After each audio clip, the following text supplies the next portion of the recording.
Well, hey there, it's Dr. Scott. Dr. Scott! I'm speaking softly because I'm actually in the Harry Potter section of the bookstore that I grew up next to. My high school is right across the street. Hello, everyone. Okay, honestly, I thought this was a joke at first. I thought this has got to be a put-on. But no, this really is Dr. Scott Langford, a professor of English at Foothill College. Foothill is a community college in Los Altos Hills, and it was named as one of the top 15 community colleges in California in 2015. So yes, we're going to listen to Dr. Langford give his video introduction to the Queer Theory module of his English course. Well, great. I am ready to be educated. What could possibly go wrong?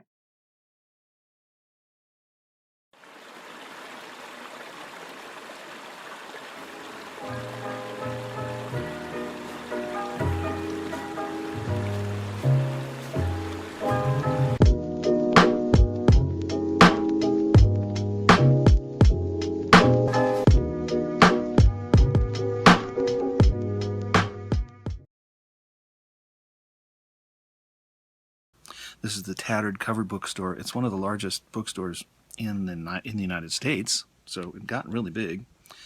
It wasn't a bookstore when I was a kid, but it was definitely here when I was in high school. So it's a great place, I thought, to introduce the queer theory module of the course, right? Right? In part because this now, since I moved long ago, turns out to be the gay neighborhood of Denver.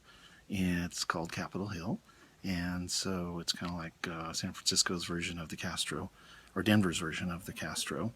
And it brings up the two main questions that one would ask when applying queer theory and an LGBTQ lens to children's literature. A queer lens to children's literature. I am getting a distinct queer kids stuff vibe already. Quite similar to what we've done with feminist literature and post-colonial literature. So the question is, first of all, how are queer people represented in children's literature? Why is specifying or delving into sexual orientation necessary in children's literature exactly? And second, what does it mean when they're not represented, which often turns out to be just as important as the representations? My previous question still stands. So those are the two main lenses that we'll be using this week, and of course that applies to Mr. Potter back here, since Rowling announced after finishing the series that Professor Dumbledore was gay, like Dr. Scott is. You know in advance instead of after my series is over. And that's kind of cool. It's kind of cool that we already know you're gay rather than finding out afterwards. Why? What does your being gay have to do with anything in your class? Would the information you're providing your students be less valid, coming from someone who wasn't gay? But that aside, yes, Rowling announced the character was gay after the book series concluded, and it surprised a lot of people. Even ardent fans of the series had no prior notion of Dumbledore's orientation, probably because it was never specified. And isn't it funny that nothing about the character, his actions, or his importance in the stories changed at all after this was announced by Rowling? You would almost think that such a character trait was thus irrelevant.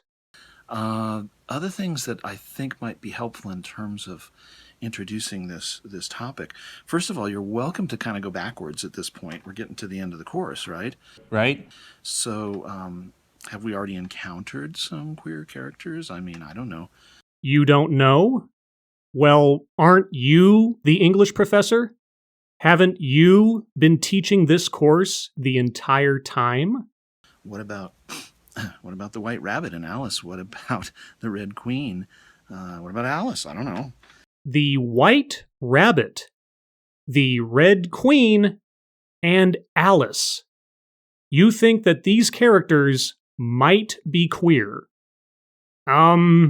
Sure. why not? Imagine these characters are queer, if that makes you happy. So please then tell me, what difference does that make in any way regarding the character's actions and importance to the established story? But is this what queer theory is all about? Theorizing that characters of undefined or ambiguous sexual orientations are queer? Is that what you are paid to teach? Well, nice work if you can get it, I guess.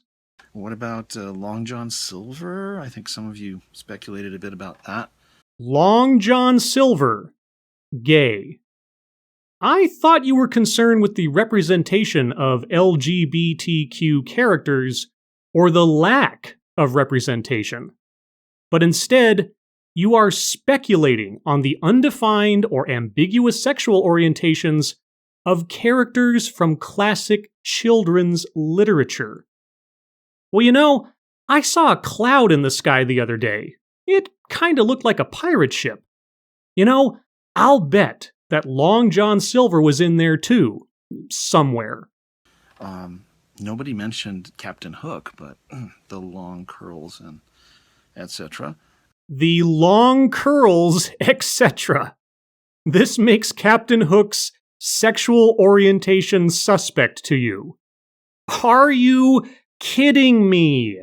The other characters that we could perhaps mention, Peter Pan himself, or Wendy, or, well, not Wendy. No, not. But how about Tinkerbell? What? Well, why not Wendy? What are you, a misogynist? I mean, I can imagine that she's bisexual. Why the hell not? I mean, really, there are no heterosexual characters in Peter Pan, after all. J.M. Barrie was totally sneaking in queer characters into his children's fantasy book back in 1904. Obviously. So we've got any number of possibilities to sort through, and again, you're quite welcome to kind of backwards journey, especially because this week there's no assigned readings in the children's lit. I'll be asking you to look at a little known but very queer friendly 1941 Disney short animation. A queer friendly 1941 short animation from Disney, from Walt Disney, who was a stalwart Congregationalist Christian. Okay, tell me of your queer theory about a cartoon from the 40s. And I know some of you are convinced that I just hate Disney, and I don't. I love the suffragette part that he put into Mary Poppins. I tried to emphasize that last week. And I also am stunned and amazed to discover this reluctant dragon thing that was made in 1941, and really, from my perspective as a queer person myself, is about as queer-friendly as it gets. The Reluctant Dragon, a cartoon based on the story of the same name by Kenneth Grahame, the Scottish author who also wrote The Wind in the Willows. Yeah, you know, I think I might have seen this when I was very young a long time ago on the Disney Channel or something. Now, given your theory on Captain Hook, due to his curly hair, I have to wonder if it's the dragon's eyebrows that are sending you the secret messages that this cartoon is queer-friendly. But you never get around to telling us why you found this cartoon to be queer-friendly. I guess I'd have to take your class to gain that revelation. So, take a look at that. See if you agree. But that means we won't be reading anything. Now, that is based on a short story, conveniently enough, by our Wind in the Willows author, Grahame. So, the short story was written in 1898, the Disney film is in 1941, and here we are in 2017 trying to figure out what the heck is going on. Well, I am right there with you, Doctor. Listening to you, I have no idea what the heck is going on. The other selection is, of course, Mr. Potter back here. However, again, My experience teaching the course is you know way more about Harry Potter than I ever will. And even if you haven't, I'm not really thinking that I want to find the pages in the 8 volumes and counting that Rowling has produced to point you to. So I'm letting you guide yourself through either the films or the books or both. And I'm looking forward to you super Potterheads telling me what I don't know, which would be great. So you get to be the professors here at the end of the course. You are teaching an English class using queer theory, and you are not willing to research and cite the passages in the literature you are using in your course to substantiate this theory on which the module is based. And so, you're letting the students be the professors on this one. Yet you are the one drawing a paycheck from Foothill College as an English professor with a PhD. Got it. I'll end by mentioning 2 terms that might be very handy in queer theory, and one is this term heteronormativity. Heteronormativity. You say that like it's a bad word. Is there something wrong with the fact that heterosexuality is the statistical norm when it comes to human sexual orientation and interaction? Which is the default assumption that everything in the world is automatically straight. Well, it's an easy assumption to make, Doctor. Heterosexuality is the norm. It is not the everything, but it is the norm.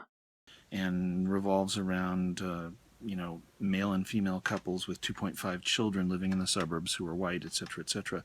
So sort of the default assumption that everyone and everything is automatically straight, and it is a pervasive lens, and queer critics tend to push back against it. So you might keep that in mind as you're reading through these texts and think about the concept of heteronormativity. Queer critics tend to push back against the fact that heterosexuality is the norm. Well, I'm not sure what to tell queer critics. People like having sex with the kind of people they like having sex with. And it is the statistical norm that more humans are of a heterosexual orientation. Someone not liking that does not alter the reality of the situation. So, are you implying that heteronormativity is factually inaccurate? Or that it is somehow morally incorrect? Then looking forward to the very last reading this week. There are some readings, but they're all lit theory readings. There's a concept called intersectionality. Intersectionality that's borrowed from feminist criticism. Ah, intersection. The art of taking several molehills, combining them together, and proclaiming that they comprise an erupting volcano. And it is borrowed from feminist criticism. Are you sure you meant borrowed, Doctor? Are you sure you don't mean appropriated? And it has to do with the overlapping identities that we all have. So I'm white, I'm male, I'm straight, No, I'm not. What am I saying? I'm white, I'm male, I'm gay. Was that a Freudian slip? Or are you just showing off your heterophobia? I'm middle-aged, I'm from Denver, I have a PhD. Yes. Yes, you do. You, of all people, have a PhD. I wear a beard, I don't know. All of my overlapping identities contribute to who I am. Having a beard is an identity? Wow. I am learning something new every day. So what's so useful about the intersectionality concept is that it acknowledges all these overlapping identities in all of us. Right. It conflates things that wouldn't or shouldn't otherwise be associated together. And somehow, this way of thinking is held up in academia as a more enlightened perspective. For some reason. So as you're moving forward to the very last test, take a look at that concept of intersectionality.